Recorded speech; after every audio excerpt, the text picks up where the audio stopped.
Hello বন্ধুরা, good morning. চলে এসেছি আমি আবার একটা ছোট্ট মিনি ব্লগের সাথে। একটা নতুন সকাল আর একটা নতুন জায়গা নিয়ে চলে এসেছি। আর জায়গাটা দেখো কি সুন্দর, অপূর্ব একটা খুব সুন্দর একটা দৃশ্য। আর সেখানে কিন্তু লিসা গিয়েছিল। আর লিসা দেখো বালি নিয়ে খেলা করছিল। প্রথম থেকে আমি দেখেছি লিসা যখন থেকে কথা বলতে শিখেছে, প্রায় এক বছর থেকে ওর সমুদ্র, বালি এগুলো ওর খুব পছন্দ। ঠিক আমার মতো, আমি যেভাবে সমুদ্র খুব পছন্দ করি সেভাবে সেও, আমি যেভাবে বালি নিয়ে খেলা করতে পছন্দ করি সেভাবে আমার মেয়েটাও কিছু একটা গুণ তো আমার মতো নিয়েছে। আর দেখো কি সুন্দর জায়গাটা ছিল। আর এই খেলাটা সত্যি এই খেলাটা দেখে আমার ছোটোবেলাকার কথা আমার মনে হয়ে গেল। এখানে কিন্তু আমি যাইনি, ওর বাবার সাথে গিয়েছিল একদম বিকেলবেলা। আমি বুঝতেও পারিনি যে ফাইনালি ওরা ওখানে যাবে। আমাদের ঝাড়গ্রামেরই পাশে এটা ছিল একটা নদী, সেই নদীর ওখানে আমার মেয়ে ভাবলো যে সে সমুদ্রে গিয়েছে। আর দেখো কি সুন্দর নিজের মতো করে খেলা করেছে, বাড়ি নাকি সে আসতেই চায়নি। এরপর ওর কথা শোনো।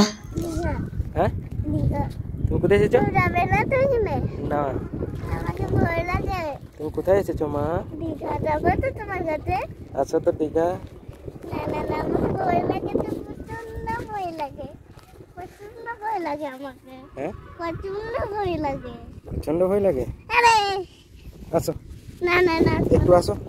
হ্যাঁ দেখো এদিকে আসো। আসো না, তুমি আসো না, আমাকে ভয় লাগে একটু। এনা ফোনটা যদি বেরোয়। আচ্ছা, বেরোবে না, কিছু বেরোবে। আসো, আস্তে আস্তে আসো। না না, আমাকে ধরে আমি যেতে পারবো না, আমি চুপে যাবো। ধরো, আস্তে আস্তে ধরো। ধরো।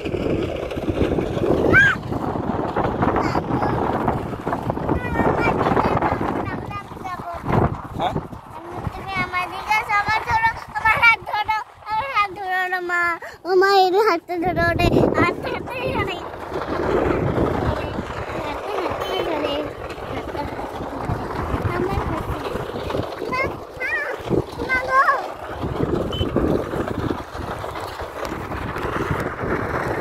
শুনলে তো ওর কথা, ও ভাবছে যে ও দীঘাতে গিয়েছে।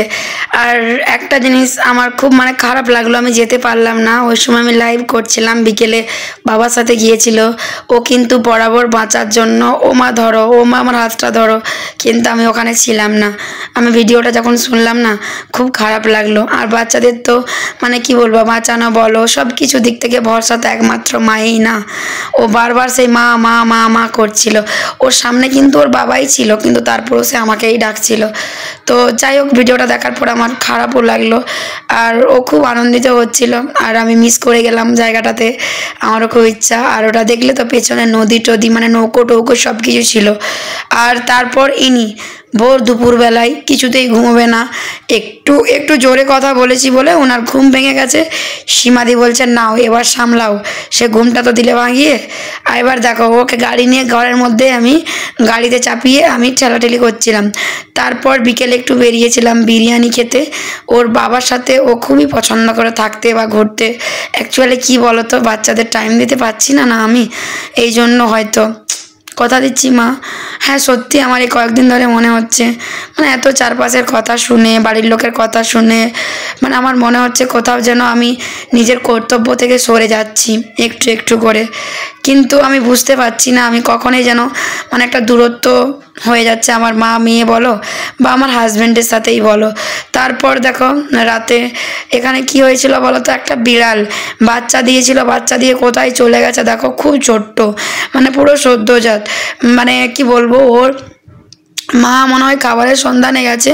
ও এত কান্না করছিল। লিসা হঠাৎ করে শুনতে পেলো, বলছে ও মা দেখো এর মা একে ছেড়ে চলে গেছে।